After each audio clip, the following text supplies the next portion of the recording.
How's it going, guys? Welcome back to the Wellness Hustle, episode 4. Yeah, it's been a while since our last one. Hopefully we don't have any technical difficulties on video and mic, audio. Yeah. But we got some topics. We're going to get right into it so we don't waste any time, because we're going to try to keep this under 30 minutes, so let's do it. Okay, so the first one is, how do we stay consistent with workouts when life gets busy? So how do we do that? Okay, well, for me, workouts is already like, it's already difficult for me, because when I get derailed, because I have other things that I can do, I tend to fall off. That's what used to happen, at least. When I was in school especially, I'd be like, oh, I have other things, I have more important things to do. When Mally was young, I'd be like, oh no, I fell off. Okay, well, it's okay, because I'm a busy mom, and there's other things expected of me. But now that I have a little bit more time, and I have a little bit more motivation, and I'm also like now practicing what I preach with my patients, right? It's like, okay, you fall off one day, that doesn't mean that that it's over. It's just like, okay, get back on the horse, do it again, just keep going and create that ball rolling again to keep going. But that's normal if you fall off. Like, nobody expects you to be perfect anyway. So, okay, yes, consistency is great, but consistency doesn't mean perfection. It's progress, right? So keep going. Life happens. You fall off. That's okay. Get up and do it again. That's consistency. Just keep on going. That's my philosophy, at least. Yeah, I think consistency is key in the sense what you just said was it doesn't have to be perfection. Yeah. Because maybe we already talked about this on the other podcast, but when you look at a month of workouts, I think people just expect that every workout is 100% and you're like killing it and like just pushing as much weight as possible and PRing on everything.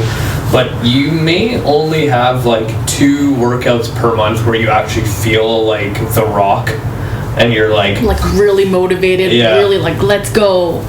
But even then, it's like your nervous system will dictate how much energy you're gonna have to produce in a workout, and we don't have an endless amount of supply of energy.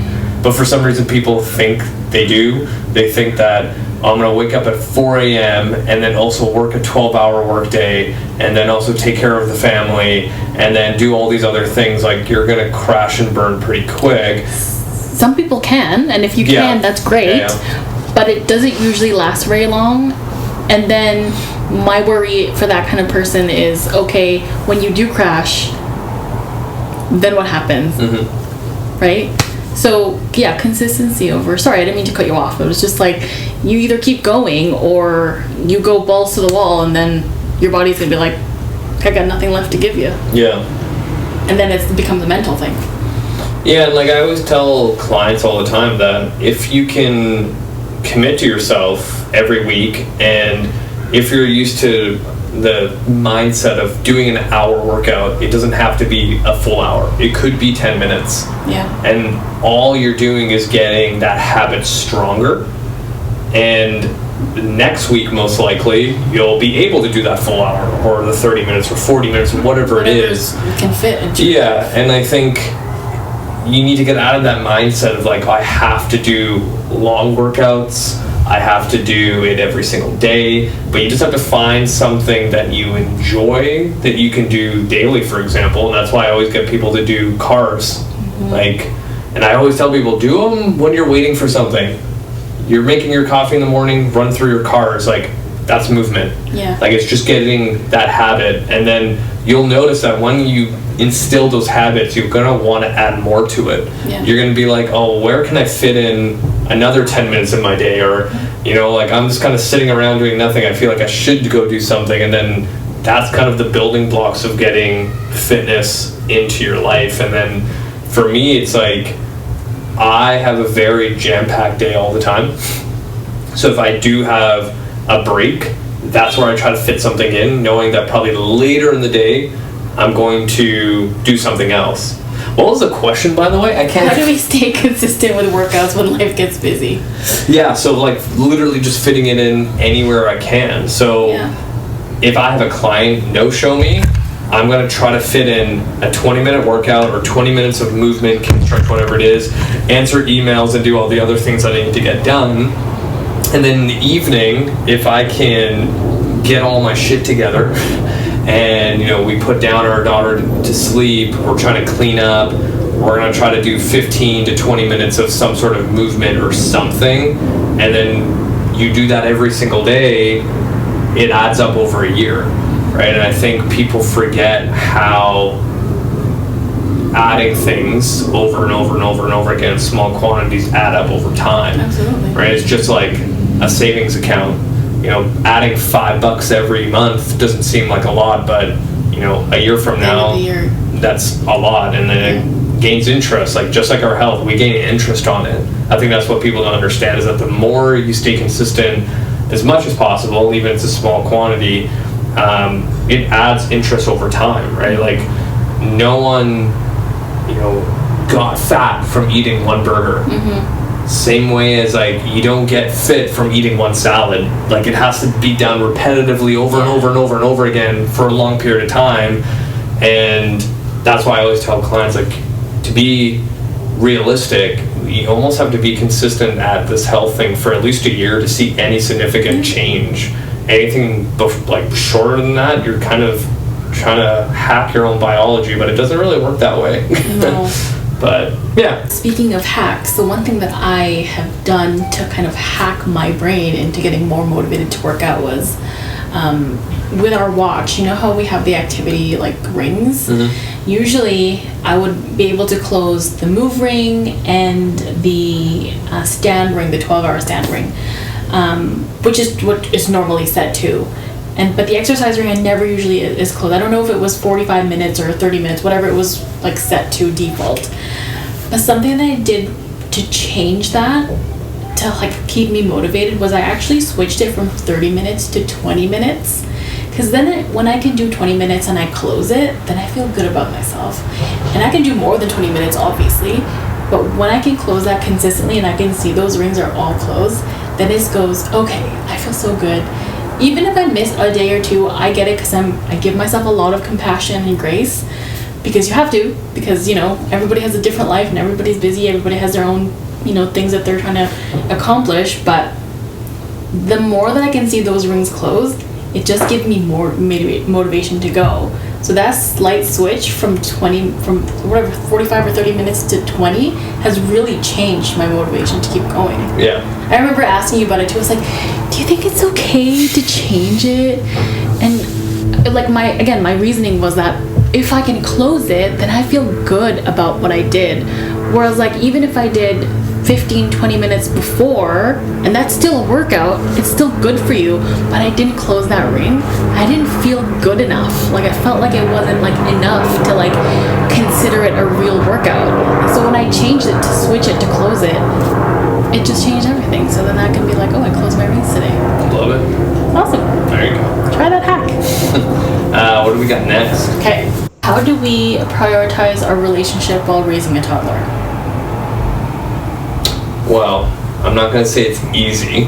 No. Because I think that would be unrealistic for even the best couple in the whole world.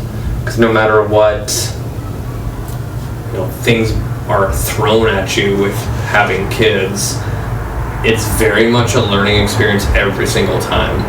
And we don't have multiple kids, but I can imagine that even when you have your next 2, 3, or how many kids you end up having, you think you're prepared for the next one because you're like, oh, I already went through all this is going to be fine. But that child is probably going to give you some other like hoops to jump through, and like there's nothing that you can do to really prepare. It's just how like resilient are you to take on this little human throwing you all these curveballs and then coming out of it like a champion, and then go, okay, now here's my partner. How are we doing? It's all about foundations, right? Yeah. That's how it is. If you have a good, solid relationship, I mean, even if you have a good, solid relationship, of course, this whole new curveball is going to throw. It's just gonna be like completely different. But if you have a good foundation and you set really good intentions and we work hard to make sure that our relationship continues outside of the 3 or the 4 or 5, however many kids you have, and you prioritize it, I think that's going to be what's going to help you, right? Yeah. The biggest thing, I mean, I don't know if we made this decision intentionally, but the biggest thing that's really helped for us is not letting our daughter sleep in our bed. Yeah. Because, I mean, I get it. I mean, I don't know what it's like to have... Our daughter was always a good sleeper, and so she was fine with sleeping in the crib, and then she was fine with sleeping in her room when we switched her, so that was fine. But I think because we did that, we had our room, our space to ourselves. We could be just the 2 of us. And I feel for the parents who have kids who have a hard time, have a hard time sleeping without them, or parents who decide to co-sleep with their kids, like, that's completely fine. But then what happens is you don't have that space between the 2 of you anymore. Yeah. Because that's so important, that intimacy between the 2 of you, even if it's just sleeping, like being together, that's the 2 of you, like that's your space together. Having your kid there, it just makes it really hard to continue having that intimacy and building that and fostering that as you raise a kid together. Yeah. So that was our big thing and then obviously we choose to, if we can, choose to do date nights or, again, make little small things special, like fancy feasts, which we haven't done in a while because we always have Mally and our parents were gone for... I think you need to explain what fancy feast is. Oh, we've talked about it before. Have we? Yeah, in the beginning we were like, when we talked about how do we get through med school. Oh, yeah. Fancy feast. Right. Yeah. We would just take, we're like, what are we feeling like we want to eat? What fancy thing we want to eat? And then obviously when we say we'd cook it, it's usually me. Mm-hmm. Raph's just in the background checking.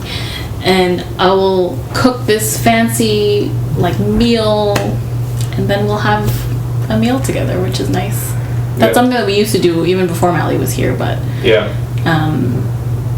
we haven't done it in a while because we haven't had a chance to just the 2 of us, but we have been including her in our fancy feasts. That's true, yeah. But it's just choosing, actively choosing to spend time together, do things together, things that'll make us happy together. Because sometimes what happens is, of course you want to put yourself first. What makes you happy? What makes me happy? What are the things that make me happy? But there's also things that you guys do together that'll make you happy. Mm-hmm. Choose those things too.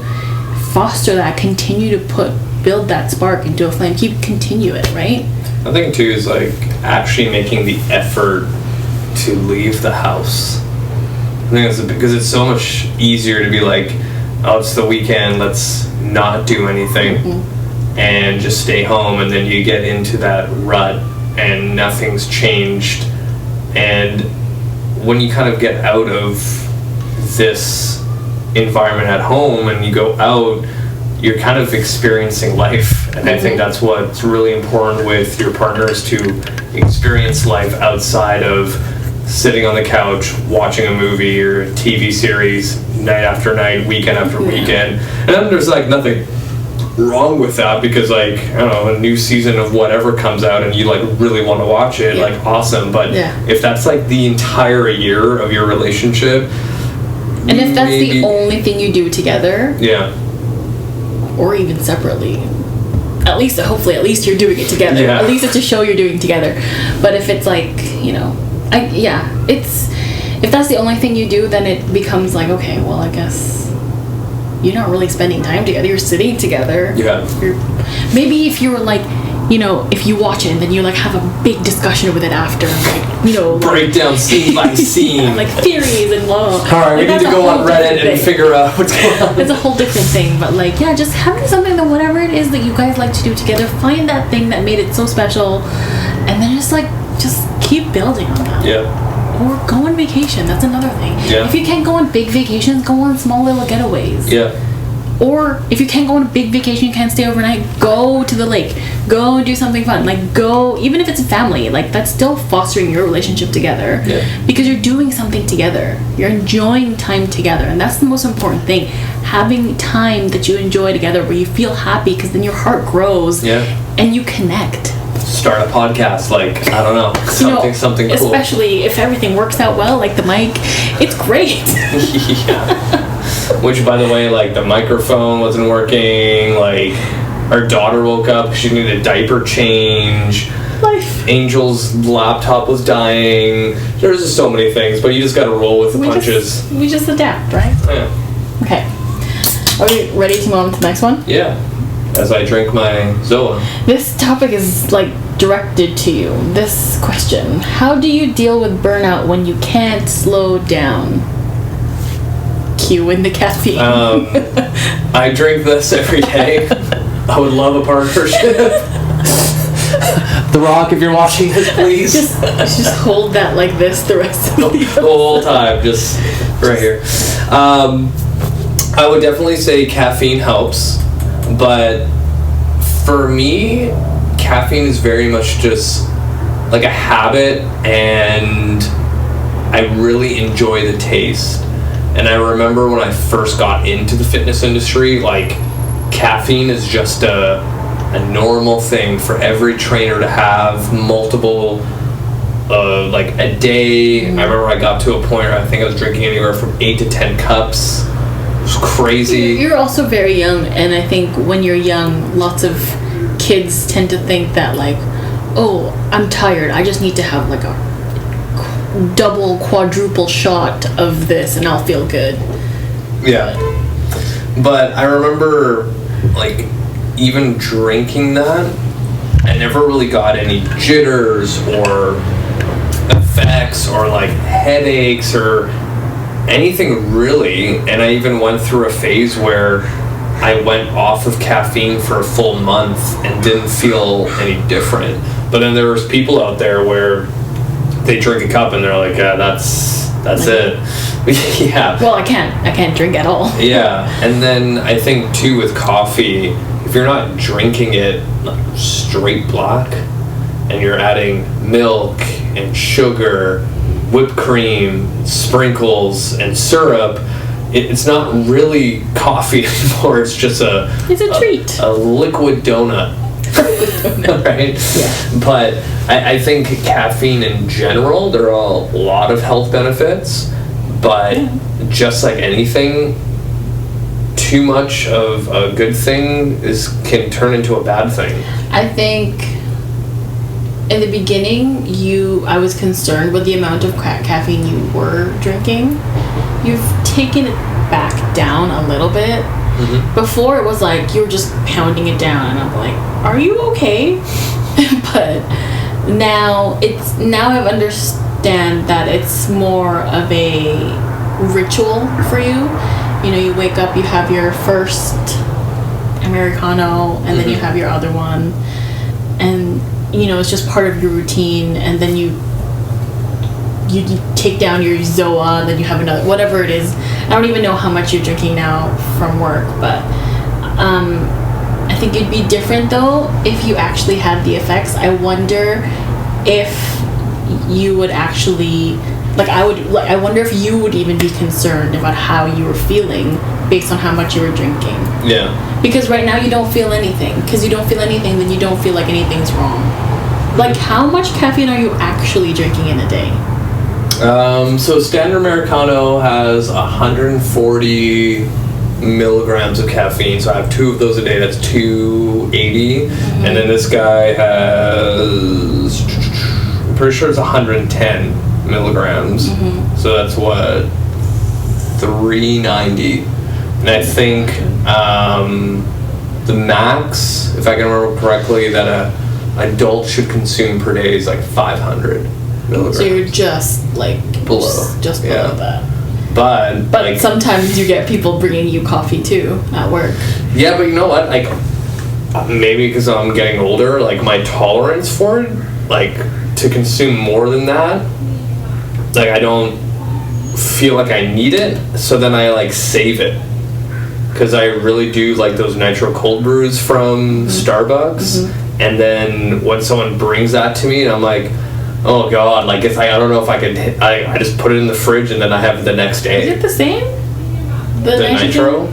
It will have more caffeine because it's like a cold brew. No, I mean like if you save it for the next day, does it still have that same like effect? Taste or effect? Taste? Well, taste it still tastes the same to me, but the effect, if that's going to be like my main amount of caffeine. But people probably overconsume caffeine more than they know, and then that can lead to other things. But I think a lot of people use caffeine as a crutch for what they're not actually getting, like enough sleep for starters. Like the amount of people I've worked with over the years where they don't get enough sleep. They're like 6 hours is my normal. I'm like, yeah, I feel like, and like kind of going back to what we were talking about in nervous system, like your sleep is going to be the dictator of how well your nervous system is going to do. And if your nervous system is not recovering, when you're trying to go to the gym to do weights and high intensity classes or whatever it is because you want to burn fat, but your nervous system can't produce that force, you're kind of not getting the benefit anymore, right? Like, you kind of have to go back to the foundations again, where if I can get someone sleeping for 8 to 9 hours per night and then go do workouts, like, you're going to get more out of it, right?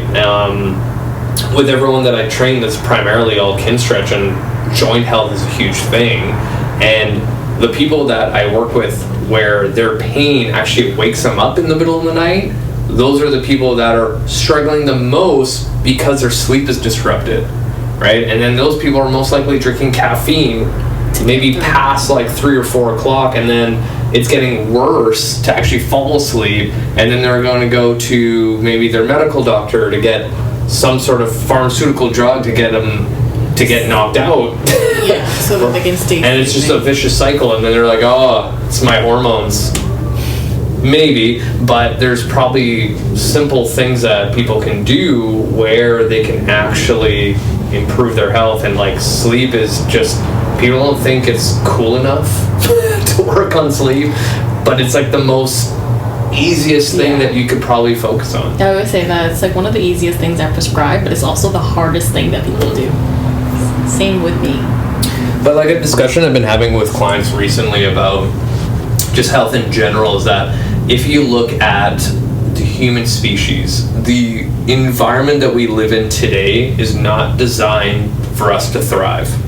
It's very much like you go to the zoo and you see the lion in this caged little enclosure.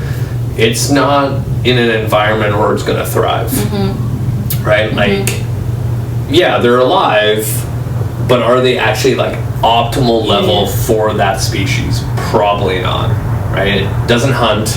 It's not. Yeah, food is given to them. Right, like they're getting by, but they're not the healthiest. So you look at this environment that we live in, where the average person doesn't sleep because they're stressed out about work. Yeah. They're probably in pain. Maybe that's disrupting their sleep. Food comes easy, so they're most likely using Uber Eats or skip the dishes, whatever it is that's quick and easy because they don't have time to cook. They're consuming content on their phone right before bed, not going to sleep further, and disrupting like circadian rhythms. And then they're not really exercising, not moving as much as they should, and then they wonder why they're not feeling that great. And if we can actually just get back to somewhat of what we used to do, moving every day, sleeping at sunset, waking up at sunrise, and eating foods that are local to us, we'll most likely feel a little bit better. But it's very, very challenging. So I think the expectations of people where they're like, oh, I'm going to improve my health, and they have this idea that they're going to like change all of these bad habits that they've accumulated for like 20 years is just magically going to go away in 6 weeks. Yeah. It takes time. It takes effort. Consistency. Mm-hmm. Yeah. But like like all that sounds great, but we can't really go back to what that used to be. No. Right? There's no way. I mean, unless you live on like a remote farm by yourself, and you're like living off of the land by yourself, you don't need any money, blah blah blah blah blah. But which would be great, but most people can't do that, and so that's why it's like, okay, well, if you can just start with your basics, your foundations, like you were talking about food, like that's another thing. If you're just eating on the go, or you're just fueling because you need to fuel, but you're not like, or you're just eating because like, oh, you're like, I need to eat, but you're not thinking about what you're putting into your body, that's also going to tell you how much energy you're going to have, because and also like, what is your day like? Are you constantly working? Are you on the go? And then you're going to get burnt out. Like all those things factor into why your energy is so depleted, and then it goes into sleep, and it's just a vicious cycle. But if you're going to prioritize anything, and if you're going to change any habits, those basic foundations are going to be the first ones you should start with, because then you can do other things going forward. Yeah. Right? But it's so hard.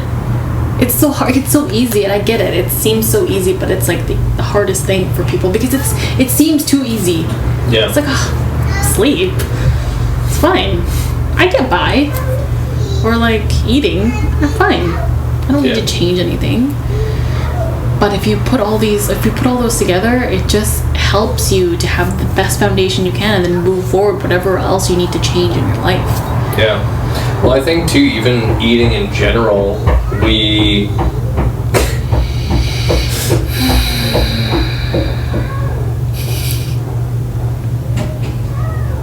Our daughter is awake from her nap.